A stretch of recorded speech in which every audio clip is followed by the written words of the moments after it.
Just letting you all know, I got forced to do this. I didn't want to do it. Dmitri Mendeleev. When did they live? 1834 to 1907. How did they contribute? Formulating the periodic table of chemical elements. First person to publish the PT akin to the modern one. What were they studying at the time? He arranged the elements, dog. 2. Likeness and weight of the chemical reactivity. You know what elements he discovered? Silicon, boron, manganese, and aluminum. I love it. Henry Mosellev. Hope I said that right. Don't care if I didn't. When did they live? 1887 to 1915. How did they contribute? They developed the application of X-ray spectra to study atomic structure. He also found out the characteristics of X-rays are emitted by atoms, which is called Moseley's Law. He discovered technetium, promethium, hafnium, retinum. Johann der Brunner, 1780 to 1849. He is known for the discovery of similar triads of elements, a step in the development of the periodic law. He created a lamp called the Dobrunner lamp. Each of his triads was a group of these 3 elements. The appearances and reactions of the elements in a triad were similar to each other, so he never really discovered any elements. John Newlands, 1837 to 1898. In 1864, he arranged all the elements known at the time into a table in order of relative atomic mass. He also studied how the elements could go in order. He arranged all the elements known at the time into a table in order of relative atomic mass. Glenn Seaborg, 1918 to 1999, was the principal or co-discoverer of 10 elements. His work on the electronic structure of elements led to the periodic table being rewritten. He discovered plutonium, americium, curium, and berkelium. Got it. Oh crap. It's recording. It's okay.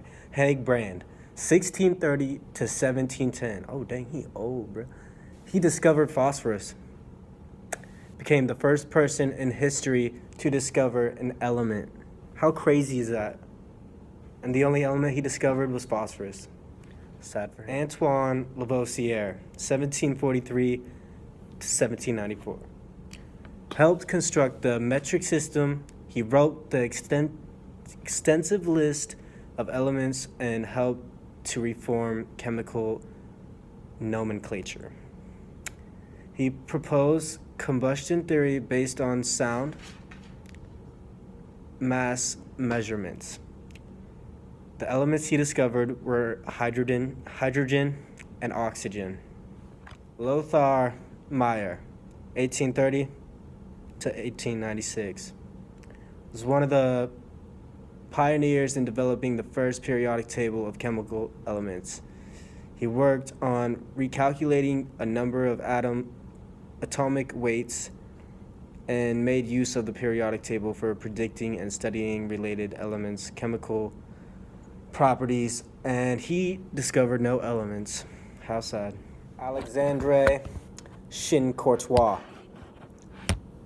Got it. 1820 to 1886. Was the first to arrange the chemical elements in order of atomic weight. During the course of his life, he served as a mine inspector. He discovered no elements. So, if you go left to right on the periodic table, each periodic element adds 1 because it's adding a proton to make it a completely new element. They also organize it by metal, metalloids, and nonmetals. As you see here in the periodic table that I'm about to show you behind me, blue is metal, if it will focus. See that? Oh, kill him. See pink? Oh, kill him. That's some metalloids. Then that green right there, you see that? Ooh, non-metals. That's what's up. Okay. Elements. Atomic number equals the number of protons. Alkali metals are in group 1. Group 1. See? Okay. They have low boiling points, less dense than others, and they act rapidly, violently. Okay? Okay. Everything in group 1 has 1 electron in its outermost level. Oh, I was supposed to say energies, okay. Sorry. Alkaline earth metals combine readily with other elements, transition elements. They are very hard metals, high melting points, and the largest group. It's the largest group. And you most likely find these elements in nature, just strolling along, you know. Okay. Chalcogen. 6 electrons in the outermost shell. Halogens, 7 electrons, highly reactive. Fluorine, most chemically active of all the elements. That's crazy. What? Okay. They're noble gases. They're stable because their outermost energy levels are full. Bye, guys.